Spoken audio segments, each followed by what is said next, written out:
பாமகவின் சின்னம் முடக்கி வைக்கப்படும் என்று தேர்தல் ஆணையம் நீதிமன்றத்தில் தகவல் தெரிவித்திருக்கிறது. தமிழ்நாட்டில் தேர்தல் நடந்தால் பாமகவில் யார் அங்கீகரிக்கும் வேட்பாளரை தேர்தல் ஆணையம் ஏற்கும் என்றும் நீதிமன்றம் கேள்வி எழுப்பியுள்ளது. இதுகுறித்த கருத்துக்களை தெரிவிப்பதற்காக மூத்த பத்திரிகையாளர் திரு தராசு ஷாம் அவர்கள் இணைந்திருக்கிறார். வணக்கம் சார். பாமகவில் தொடர்ந்து பிரச்சனை ஏற்பட்டுச்சு அப்படின்னா சின்னம் முடக்கி விடப்படும்னு தேர்தல் ஆணையம் சொல்லியிருக்கிறாங்க. இது எப்படி பார்க்கிறீங்க? இது பாமகவுக்கு எந்த அளவுக்கு பின்னடைவை ஏற்படுத்தி? சின்ன முடக்கத்தை நோக்கி தான் இது போகிறது. அதாவது பொதுவாக தேர்தல் ஆணையம் என்பது கட்சிகளை பதிவு செய்கிறது மற்றும் அங்கீகரிக்கிறது. ஒரு கட்சி பதிவு தேர்தல் ஆணையத்தின் வரம்புக்கு உட்பட்டது, கட்சி அங்கீகாரமும் அப்படித்தான். சின்னம் என்பது எப்போதுமே தேர்தல் ஆணையத்தின் சொத்து தான், கட்சிகளின் சொத்து இல்ல.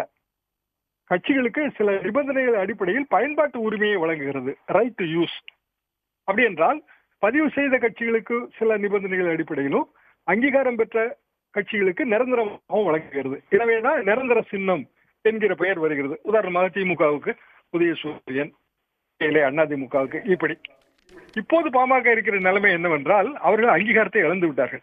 பதிவு செய்யப்பட்ட கட்சி மட்டும்தான். பதிவு செய்யப்பட்ட கட்சி மாம்பழ சின்னத்தை வைத்திருக்கிறது.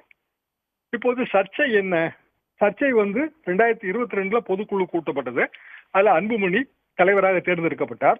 3 ஆண்டு பதவிக்காலம். அந்த பதவிக்காலம் முடிந்து விட்டது. அதற்கு பிறகு கூட்டப்பட்ட பொதுக்குழுவில் 2025 கூட்டப்பட்ட பொதுக்குழுவில் டாக்டர் ராமதாஸ் அவர்கள் தேர்ந்தெடுக்கப்பட்டு விட்டார். அன்புமணி இப்போது தலைவர் இல்லை. இது டாக்டர் ராமதாஸ் தரப்பு.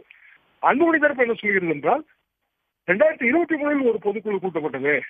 அந்த பொதுக்குழுவில் அன்புமணி தலைவராக தேர்ந்தெடுக்கப்பட்டார். 2026 வரைக்கும் அவருக்கு பதவி காலம் இருக்கிறது என்று சொல்கிறது. அடிப்படை சந்தேகம் என்னவென்றால் 2022 ஒரு பொதுக்குழு தலைவர் தேர்ந்தெடுப்பு, தலைவர் தேர்தல், உடனே அடுத்த வருடமே மீண்டும் ஒரு பொதுக்குழு தலைவர் தேர்தல் என்பது கொஞ்சம் நடைமுறைகளுக்கு முரணானதாக தெரிகிறது. ஆனால் தேர்தல் ஆணையம் தான் இதை அடிப்படையிலே விசாரிக்க வேண்டும். தேர்தல் ஆணையம் சரியாக விசாரிக்கவில்லை.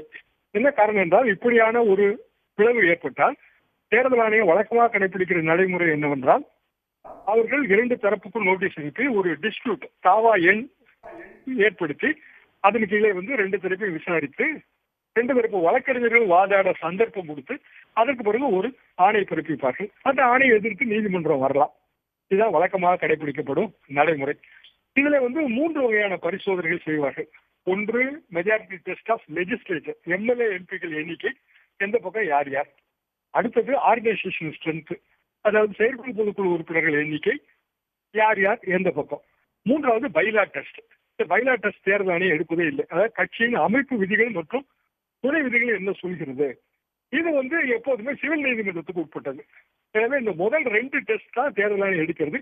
இந்த 1971 சாதிக்கணி வழக்கில் இருந்து வருகிற விஷயம். இவ்வளவு நாளும் இந்தியாவில் இதுதான் கடைபிடிக்கப்பட்டு வருகிறது. ஆனால் தேர்தல் ஆணையம் ஏன் இவ்வாறு ஒரு முடிவு எடுத்தது என்றால் அது பாரதிய ஜனதாவின் அழுத்தம் தான் அதற்கு நிச்சயமான காரணம்.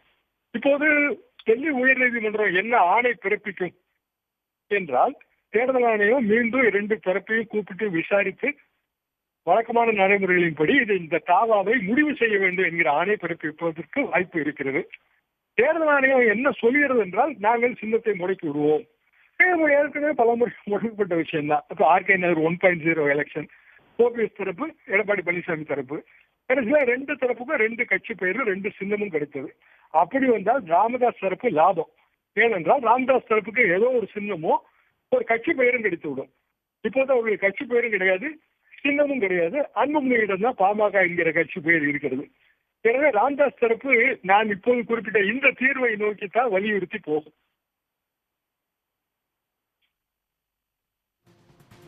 இப்ப ஏற்கனவே ராமதாஸ் அன்புமணி இடையே நடக்கக்கூடிய இந்த பிரச்சனைனால தேர்தல் நேரத்துல பேரம் பேச முடியாது, அதுல கஷ்டம் ஏற்படும், சிக்கல் ஏற்படும்னு கருத்துகள் இருந்துச்சு. இப்போ இவங்க 2 பேர் மோதலால பாமகவுடைய சின்னமும் முடக்கப்படும் அப்படின்னும் பொழுது பாமகவுக்கு இது எவ்வளவு பின்னடைவாக இருக்கும்? மோதல் தொடர்ந்தால் சின்னம் கண்டிப்பாக முடக்கப்படும். ராமதாஸ் தரப்பு அவர்களுக்கு அது அரசியல் ரீதியாக லாபம். நீங்க சொன்ன மாதிரி பேர வலிமை குறையும்.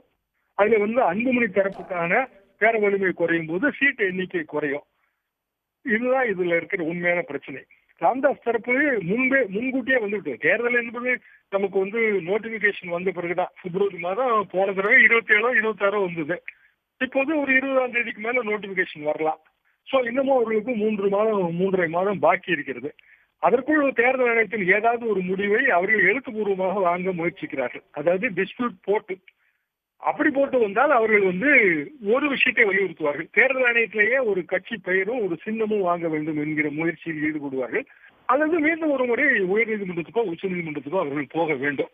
இப்போதைக்கு இது அன்புமணி அவர்களின் பேர வலிமையும் குறைக்கிறது. பாமகவின் எதிர்காலம் என்ன ஆகுமோ என்கிற கவலை அந்த தொண்டர்களுக்கும் வரும். உடனுக்குடன் செய்திகளை தெரிந்து கொள்ள சன் நியூஸ் பெல் ஐகானை கிளிக் பண்ணுங்க.